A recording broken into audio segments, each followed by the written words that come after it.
Sir, ನಾವು ವಿದ್ಯಾರ್ಥಿಗಳಾದಾಗ ನಿಮ್ಮ ಭಾಷಣಗಳ ಮೂಲಕ ನೀವು ಸಂಘಟಕರಾಗಿ ನಿಮ್ಮ ಕ್ರಾಂತಿಕಾರಿ ಭಾಷಣಗಳ ಮೂಲಕ ನಾವೆಲ್ಲ ಪ್ರೇರೇಪಿತರಾದವರು. ನೀವು ಅದರಲ್ಲೂ ಮುಖ್ಯವಾಗಿ ದೊಡ್ಡ ಸಂಘಟಕರಾಗಿ ಒಬ್ಬ IMF ಇವೆಲ್ಲ ಇದ್ರ ಬಗ್ಗೆ ಎಲ್ಲ ನೀವು ಅತ್ಯಂತ ನಿಖರವಾದ ಅಂಕಿಅಂಶಗಳ ಮೂಲಕ ವಿದ್ಯಾರ್ಥಿ ಯುವಜನರ ಎದುರುಗಡೆ ಇಟ್ಟು ನೀವು ಜಾಗೃತಿ ಮೂಡಿಸಿ. ಇದರ ಭಾಗವಾಗಿ ಶಿವಮೊಗ್ಗ ಜಿಲ್ಲೆಯಲ್ಲಿ ಅಪರೂಪವಾದಂಥ ಒಂದು ಸಂಘಟನೆ, ಎಡದಾರಿಯ ಸಂಘಟನೆ ಬೆಳೀತು. ಆದರೆ ಇತ್ತೀಚೆಗೆ ನೀವು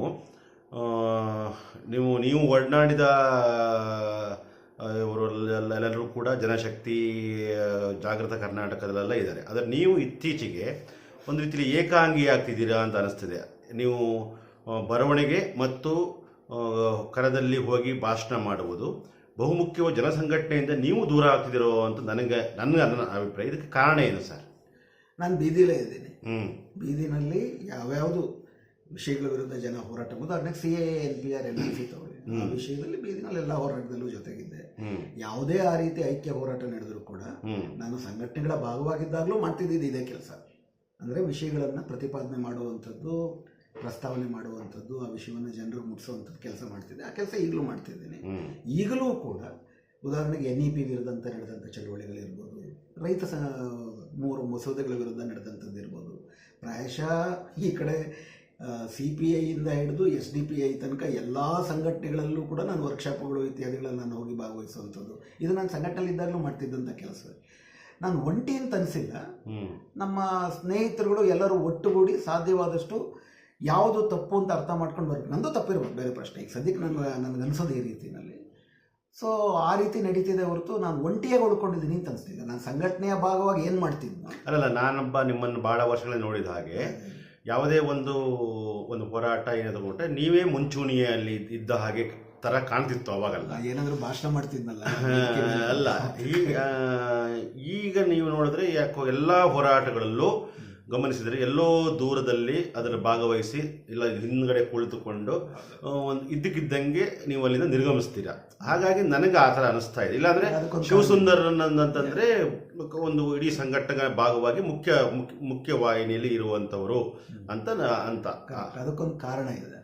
ಅದಕ್ಕೆ ನಾನು ಬರೀ ಸಂಘಟನೆ ಅಂದರೆ ಈ ದಿನಗಳಲ್ಲ, ಯಾವ ಸಂಘಟನೆ ಹೇಳ್ತಿದ್ರೆ ಆ ಸಂಘಟನೆಯ ಭಾಗವಾಗಿದ್ದಾಗಲೂ ಕೂಡ ನಾನು ಅದೇ ಕೆಲಸ ಮಾಡ್ತಿದ್ದೆ. ಇನ್ಫ್ಯಾಕ್ಟ್ ನಿಮಗೆ ಜ್ಞಾಪಕ ಇರ್ಬೋದು, ಗೌರಿ ಲಂಕೇಶ್ ಅವರು ನಾನು ಅಂಗಣ ಬರೆಯೋದನ್ನು 2011ಕ್ಕೆ ನಿಲ್ಲಿಸ್ಬಿಟ್ಟೆ.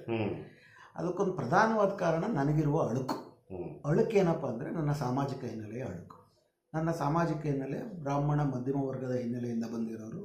ನನ್ನ ನಿಮಿತ್ತ ಇಲ್ದಿರನೇ ನನಗೆ ಈ ಒಂದು ಸಾಮಾಜಿಕವಾದಂಥ ಒಂದು ಸೋಷಿಯಲ್ ಕ್ಯಾಪಿಟಲ್ ಬಂದಿದೆ, ಒಂದು ಕಲ್ಚರಲ್ ಕ್ಯಾಪಿಟಲ್ ಇದೆ. ಅದು ನನಗೆ ಹೆಚ್ಚಿನ ಮಟ್ಟಿಗೆ ನನಗೆ ಖ್ಯಾತಿಯೋ ಮತ್ತೊಂದು ತಂದುಕೊಟ್ಟಿದೆ. ನನಗಿಂತ ಚೆನ್ನಾಗಿ ಬೀದಿನಲ್ಲಿ ಮತ್ತು ಫೀಲ್ಡಲ್ಲಿ ಕೆಲಸ ಮಾಡ್ತಿರೋ ನಾಯಕರಾಗಬೇಕು. ನಮ್ಮ ಸಮಾಜ ಏನಿದೆ, ಯಾರು ಮಾತಾಡ್ತಾರೋ ಅವರೇ ನಾಯಕರು ಅನ್ಕೋತಾರೆ. ಉದಾಹರಣೆಗೆ ನೀವು ಹೇಳಿದಾಗೆ ನಾನು ಭಾಷಣ ಮಾಡ್ತಿದ್ದೆ, ನಾಯಕ ಅಲ್ಲ. ನಾನು ಪ್ರತಿಪಾದನೆ ಮಾಡ್ತಿದ್ದೆ ಹೊರತು ನಾನು ನಾಯಕ ಅಲ್ಲ. ನಾಯಕರಾಗಿ ಅದನ್ನು ನಿಜಕ್ಕೂ ಕೂಡ ಜನರಿಗೆ ಮಾರ್ಗದರ್ಶನ ಮಾಡ್ತಿದ್ದವರು ನನ್ನ ಹಲವಾರು ಸ್ನೇಹಿತರು. ಅವರುಗಳು ಮುಂಚೂಣಿಯಲ್ಲಿ ಬರುವುದಕ್ಕೆ ನನ್ನ ಸಾಮಾಜಿಕ ಹಿನ್ನೆಲೆಯಿಂದ ನಾನು ವಹಿಸಿದಂಥ ಪಾತ್ರ ಅಡ್ಡಿ ಮಾಡ್ತಿತ್ತು. ಯಾಕಂದರೆ ಎಲ್ಲ ಕಡೆ ನೀವು ಒಂದು ಭಾಷಣ ಮಾಡಿದ್ರೆ TV ಡಿಸ್ಕಷನ್ಗೂ ನಿಮ್ಮನ್ನೇ ಕರೀತಾರೆ, ಎಲ್ಲ ಕಡೆ ಭಾಷಣಕ್ಕೂ ನಿಮ್ಮನ್ನೇ ಕರೀತಾರೆ. ಯಾರನ್ನು ಕರಿಬೇಕು? ಉದಾಹರಣೆಗೆ ನಾನು ಪದೇ ಒಂದು ಉದಾಹರಣೆ, ನರ್ಮದಾ ಬಚಾವ್ ಆಂದೋಲನದ ಬಗ್ಗೆ ನಾವು ಮಾತಾಡ್ತೀವಿ. ಮೇಧಾ ಪಾಟ್ಕರ್ ಬಿಟ್ಟರೆ ಇನ್ನೊಂದು ಹೆಸರು ನಮಗೆ ಗೊತ್ತಿಲ್ವಲ್ಲ. ಅಲ್ಲಿ ಗ್ರಾಸ್ ರೂಟ್ ಲೆವೆಲಲ್ಲಿ ಕೆಲಸ ಮಾಡುವಂತಹ ಮೇಧಾ ಪಾಟ್ಕರ್ಗಿಂತ ಚೆನ್ನಾಗಿ ಈ ವಿಷಯವನ್ನು ಪ್ರತಿಪಾದನೆ ಮಾಡಲು ಒಂದು 100 ಜನ ಇರ್ತಾರೆ. ಬಟ್ ನಮ್ಮದು ಕೂಡ ಚಳುವಳಿಗಳು ಹೆಂಗಾಗೋಗಿದೆ ಅಂತಂದರೆ ಭಾಷಣ ಮಾಡೋರೇ ನಾಯಕ ಅನ್ನುವಂಥ ಒಂದು ಬಗೆಯ ಬ್ರಾಹ್ಮಣೀಯ ತಿಳುವಳಿಕೆ ಏನಿದೆ, ಅದನ್ನು ನಾನು ನಿರಾಕರಿಸ್ತಾ ನಾನು ಬರಹ ಮತ್ತು ಭಾಷಣವನ್ನು ಸಂಪೂರ್ಣವಾಗಿ ನಿಲ್ಲಿಸ್ಬಿಟ್ಟಿದ್ದೆ 2019 ತನಕ. ಸೊ ಇದಕ್ಕೂ ಸಂಬಂಧ ಇಲ್ಲ ನನಗೆ. ಈಗಲೂ ಕೂಡ ಈಗ ನಾನು ಹೇಳ್ತಿರುವಂತಹ ರಾಜಕೀಯಕ್ಕೆ ಒಪ್ಕೊಳ್ಳುವಂತಹ ಸಂಘಟನೆ ಬಂದರೆ ನಾನು ಮುಂಚೂಣಿಯಲ್ಲಿ ಅಂದರೆ ಪೊಲೀಸರ ಲಾಟಿಗೆ ನಾನು ಬೆನ್ನು ಕೊಡಬೇಕು. ಆದರೆ ಭಾಷಣ, ಅವಕಾಶ, ವೇದಿಕೆಗಳನ್ನು ಖಂಡಿತವಾಗಿ ನಾನು ತೆಗೆದುಕೊಳ್ಳಬಾರದು ಅನ್ನೋದು ನನ್ನ ರಾಜಕೀಯ ಗ್ರಹಿಕೆ. ಅದು ಅಳುಕು ಮಾತ್ರ ಅಲ್ಲ, ನನ್ನ ರಾಜಕೀಯ ಗ್ರಹಿಕೆ. ಅದಕ್ಕೆ ನಾನು ಹಿಂದಿನ ಸಾಲಿನಲ್ಲೇ ಉಳ್ಕೊಳ್ಬೇಕು. ಆದರೆ ಅದರ ಅರ್ಥ ಅವಾಗ ಇನ್ನೊಂದು ಅಳುಕು ಬಂದಿದ್ದೇನು, ಗೌರಿ ಸತ್ತಾಗ ಆ ಅಳುಕು ಬಂತು. ನಾವು ಹಿಂದೆ ಉಳ್ಕೊಳ್ಳೋದ್ರ ಮೂಲಕ ಕೆಲವ್ರನ್ನ ಮುಂದಕ್ಕೆ ಬಿಟ್ಟು ಅವ್ರನ್ನ ಶತ್ರುಗಳಿಗೆ ತುತ್ತು ಮಾಡೋದು ಅನ್ನುವಂಥದ್ದು ಅಳುಕು ಕೂಡ ದ್ವಂದ್ವ ಶುರುವಾಯಿತು.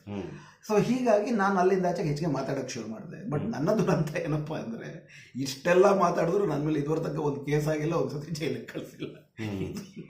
ನಾನು ಎದುರಿಸ್ತಿರೋದು